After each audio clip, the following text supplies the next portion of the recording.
Hello friends, my name is Lalita, Assistant Professor in English. Today we will study the poem The Passionate Seeker to His Love. This poem is written by Christopher Marlowe. Let's have a little introduction about Christopher Marlowe. He was a great Elizabethan poet. He was born in 1564 and died in 1593. He was a poet as well as a dramatist. His father was a shoemaker and he had the advantage of university education. He took his BA and MA degree from Cambridge University. He has written so many plays. Among them, the Dr. Faustus is the well-known play. The poem, The Passionate Seeker to His Love, is a poem in the pastoral tradition. In this poem, a shepherd addresses his beloved. In this process, he praises the world of nature. The pastoral world was very much the subject of Elizabethan poetry Arcadia of Philip Sidney, and the Shepherd's Calendar of Edmund Spenser also have a pastoral setting. The pastoral world is opposed to the courtly world, but the subject matter of most lyrics of this period is love. So students, now we see the poem The Passionate Seeker to His Love. The poet says, who is a shepherd, that come live with me and be my love, and we will all the pleasure prove, that valleys, groves, hills and fields, wood or steepy mountains yield. And we will sit upon the rocks, seeing the shepherd feed their flocks, by shallow rivers to whose falls melodious birds sings madrigals. Here the poet, who is a shepherd, lures his woman or his beloved. He says that, वह कहता है कि come live with me and be my love. आओ मेरे पास आके बैठो और मेरी प्रेमिका बन जाओ. And we will all the pleasure prove, ताकि हम जो जितने भी सांसारिक आनंद है उनको उठा सके, उनका मज़ा ले सके.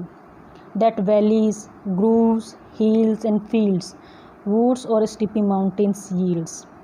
वह कहता है कि ये जो घाटियाँ हैं, ये जो उपवंश हैं, ये जो पहाड़ियाँ हैं, ये जो मैदान हैं, ये जो जंगल है और ये जो पथरीली और स्टीपी माउंटेन्स हैं, ये सब हमारे आनंद के लिए बनी हुई है. वह कहता है, and we will sit upon the rocks, seeing the shepherd's feed their flocks, by shallow rivers to whose falls melodious birds sing madrigals. The shepherd says, वह कहता है कि हम दोनों, we will sit upon the rocks, हम दोनों जो पहाड़ियाँ हैं, जो चट्टानें हैं, उनके ऊपर बैठेंगे. And seeing the shepherd's feed their flocks, और जो shepherd's हैं जो अपने पशुओं को चरा रहे हैं, उन्हें चराते हुए देखेंगे. By shallow rivers to whose falls melodious birds sing madrigals, और जो shallow river, जो छिछली नदियाँ हैं, to whose falls melodious birds sing madrigals, और जहाँ पे झरने बने हुए हैं, जहाँ पे पक्षियाँ melodious birds, बहुत पक्षी अच्छी अच्छी मधुर धुन में जो गीत गा रहे हैं, उन गीतों को हम सुनेंगे. And I will make thee beds of roses and 1,000 fragrant posies, a cap of flowers and a kirtle embroidered all with leaves of myrtle. कवि कहता है, and I will make the bed of roses, मैं तुम्हारे लिए जो गुलाब के फूल हैं उनका एक बिस्तर बनाऊंगा. And 1,000 fragrant posies, a cap of flowers and a kirtle embroidered all with leaves of myrtle. वो कहता है कि and 1,000 fragrant posies, a cap of flowers, और मैं तुम्हारे लिए बहुत सारे जो खुशबूदार फूल हैं उनका एक ताज या उनकी एक टोपी तुम्हारे लिए बनाऊंगा. और उसके साथ ही एक किर्टल जो कमरबंद होता है, embroider all with leaves of mortal. Mortal एक प्रकार की घास है जो बहुत ही सुगंधित होती है और बहुत ही सेक्रेड मानी जाती है, जो कि प्रेम की देवी वीनस है, उसे डेडिकेटेड है. उस घास से मैं तुम्हारे लिए कमरबंद बनाऊंगा. फ्रेंड्स, ऊपर दिए गए हम तीनों स्टेंजाज में देख सकते हैं कि कवि किस प्रकार है जो प्रकृति का वर्णन करता है. इस पूरे तीनों स्टेंजाओं में हम देखते हैं, स्टेंजाज में हम देखते हैं कि प्रकृति के साथ pictorial quality as it is हमें दिखाई देता है. जो पूरा व्यू है हम उसे इमेजिन कर पाते हैं. इस चीज़ को या इस घटना को पिक्टोरियल क्वालिटी कहा जाता है। आगे पोइट कहता है, a gown made of the finest wool which from our pretty lamps we pull, fair lined slippers for the cold with buckles of the purest gold. Poet कहता है कि मैं तुम्हारे लिए एक गाउन बनाऊंगा, वो भी किससे? फाइनेस्ट वूल जो सबसे अच्छी ऊन होती है उससे तुम्हारे लिए एक गाउन बनाऊंगा। और वो वूल या ऊन मैं कहाँ से प्राप्त करूँगा? Which from our pretty lamps we pull, जो बहुत सुंदर लैम्प्स हैं, मेमने हैं भेड़ के, उनकी जो बाल हैं उनसे मैं उस ऊन से बने हुए ऊन से मैं तुम्हारे लिए गाउन बनाऊंगा। Fair land slipper for the cold with buckles of the purest gold.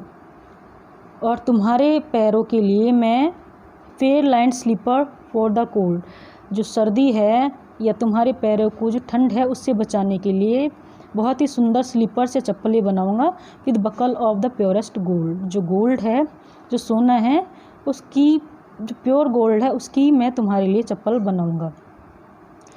आप देख सकते हैं किस प्रकार पोइट है जो अपने बिलव्ड को आकर्षित करने के लिए किस प्रकार के जो मटेरियलिस्टिक और जो नेचुरल चीज़ें हैं उनसे ल्योर करने की वो कोशिश करता है, किस प्रकार उसे लुभाने की चेष्टा करता है। नेक्स्ट स्टेंजा में कवि कहता है, a belt of straw and ivy buds with coral clasps and amber studs, and if these pleasures may thee move come live with me and be my love. The poet says to his beloved that a belt of straw and ivy birds with coral clasps and amber studs, and if these pleasure me thee move, come live with me and be my love। जो कवि है वो अपनी प्रेमिका से कहता है, a belt of straw and ivy buds, कि मैं तुम्हारे लिए जो एक कमरबंद होता है वो बना दूंगा। किससे? Of straw and ivy birds, जो घास हैं और जो आइवी बर्ड्स हैं और जो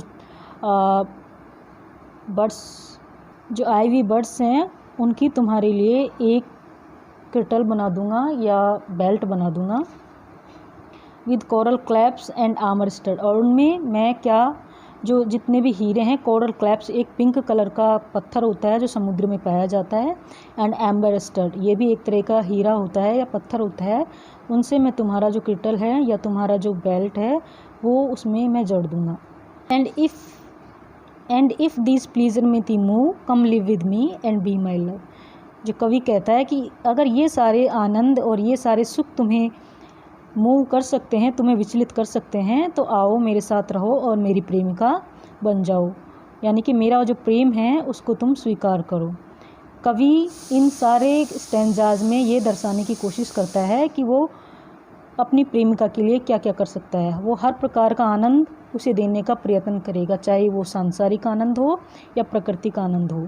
वो अपनी प्रेमिका के साथ हर एक चीज़ का आनंद उठाना चाहता है और कहता है कि अगर ये सारी चीज़ें आपको मूव कर सकती हैं, आपको विचलित कर सकती हैं, अगर मेरे प्यार के प्रति आपको आकर्षित कर सकती है, तो आओ और मेरी प्रेमिका बन जाओ।